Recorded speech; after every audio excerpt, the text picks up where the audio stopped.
श्रावणातील पहिलाच सण म्हणजे नागपंचमी आणि ती सोमवारी येते. आता पहिला श्रावण सोमवार आणि नागपंचमी एकाच दिवशी आलेले आहे. तर रविवारी आपल्याला नागचतुर्थीचा उपवास म्हणजेच आपल्याकडे भावाचा हा उपवास म्हटला जातो. तर तो उपवास आपल्याला रविवारी करायचा आहे आणि सोमवारी आहे ते नागपंचमी आहे. तर बघा बऱ्याच ठिकाणी रविवारी ज्या दिवशी नागचतुर्थीचा उपवास असतो त्या दिवशीसुद्धा ही पूजा केली जाते आणि दुसऱ्या दिवशी नागपंचमी असते तर त्या दिवशीसुद्धा पूजा केली जाते. आता नागपंचमी आणि श्रावण सोमवार दोन्ही ह्या असं झालं की एकत्र आलेलं आहेत पहिला सोमवार. तर पहिल्या सोमवारची शिवामूठसुद्धा आपण अर्पण करतो जे की तांदूळ आहे. आता बघा या सणाचं पारंपरिक महत्त्व तर आहेच. तर भगवान शिवाला प्रिय असलेल्या सर्पाचे पूजन या दिवशी केल्यानं महादेवाची कृपा मिळते.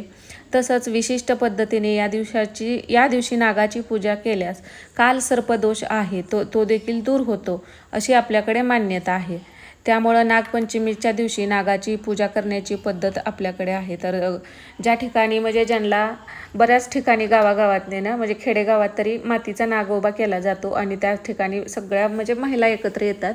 पण शहरात तसं होत नाही. तर तुम्हाला हे चित्र आहे ते अगदी 5-10 रुपयाला कुठंही मिळून जातं सगळीकडे. आणि नसेल तर मातीचा नागोबासुद्धा केला जातो तर त्याची पूजा सुद्धा केली जाते. आता ह्या पूजेला काय जास्त थाटमाट किंवा साहित्य लागत नाही. जेमतेम साहित्यात ही पूजा आपली होऊन जाते.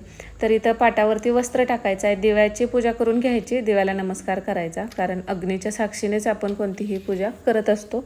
तर इथं बाप्पांचं प्रतीक म्हणून सुपारी घेतलेली आहे. तर स्थान द्यायचं विड्याच्या पानावरती किंवा नुसत्या अक्षतावरती जरी ठेवलं तरी चालतं.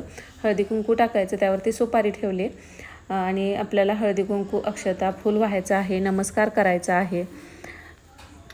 तर ही जी नागपंचमीची जी पूजा आहे ती आता सोमवारी आपल्याला करायची आहे सकाळी लवकर उठून. तर ही पूजा तुम्ही बऱ्याच ठिकाणी म्हणजे रविवारीसुद्धा केली जाते आणि सोमवारीसुद्धा केली जाते कारण नागचतुर्थीचा उपवास आपल्याला रविवारी असतो आणि नागपंचमी आहे ती सोमवारी आहे. तर नागपंचमीच्या दिवशी पुरणाचं दिंड केलं जातात नैवेद्यासाठी आणि नागचतुर्थीचा ज्या दिवशी आपण उपवास करतो त्या दिवशी जे आपण उपवासासाठी बनवले त्याचा नैवेद्य दूध साखरेचा नैवेद्य लाह्या बत्ताशाचा नैवेद्य किंवा फुटाण्याचा नैवेद्य हे दाखवलं जातं. आता तुमच्याकडे जे आपल्याकडे मूर्ती असेल ती घ्यायची आहे नागदेवतेची. नसेल असा फोटो भेटला तो सुद्धा चालतो. ते दोन्ही पण नसेल तर तुम्ही वाळूचा किंवा मातीचा अथवा रांगोळीचा किंवा पिठाच्या गोळ्याचा सुद्धा नाग बनवू शकता.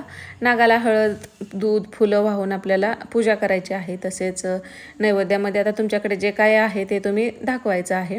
आणि पंचमीच्या दिवशी मात्र पुरणाचं दिंड केलं जातात. आपण पुरणपोळीचा नैवेद्य तर बनवतोच त्यासोबत पुरणाचं दिंडसुद्धा बनवून घ्यायचं. आणि पूजा करताना आपल्याला ओम नागदेवताय नमः ह्या मंत्राचा 1 माळ तरी जप करायचा आहे. आता आपल्याकडे ना हा धागा आहे त्याला हळद लावलेली पिवळा करून नागदेवतेला सुद्धा अर्पण केला जातो आणि हाच धागा नंतर आपण हातात किंवा गळ्यातसुद्धा बऱ्याच ठिकाणी बांधण्याची पद्धत आहे. कापसाची वस्त्रमाळसुद्धा घालायची आहे. हळदी कुंकू फुलं अक्षता वाहून आपल्याला पूजा करून घ्यायची आहे. आणि नंतर ना आपल्याला महादेवाची आरतीसुद्धा केली जाते. सगळी पूजा झाल्यानंतर शेवटी महादेवाची आरती करायची आणि मग पूजेची सांगता आपल्याला करायची असते. तर महादेवाला प्रसन्न करण्यासाठीच ही पूजा आपल्याला करायची असते.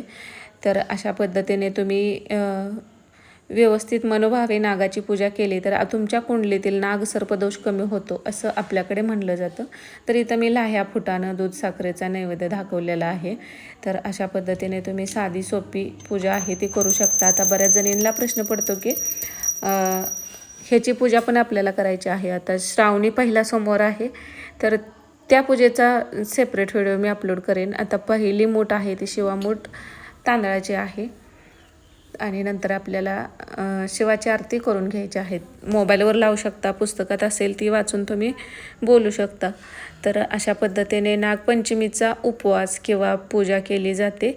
आणि दुसऱ्या दिवशी तुम्ही पुरणाचा दिंड किंवा जे पुरणपोळीचा नैवेद्य असेल तुम्हाला ते नाही करायचं झालं तर मग दूध साखरेचा नैवेद्यसुद्धा दाखवू शकता.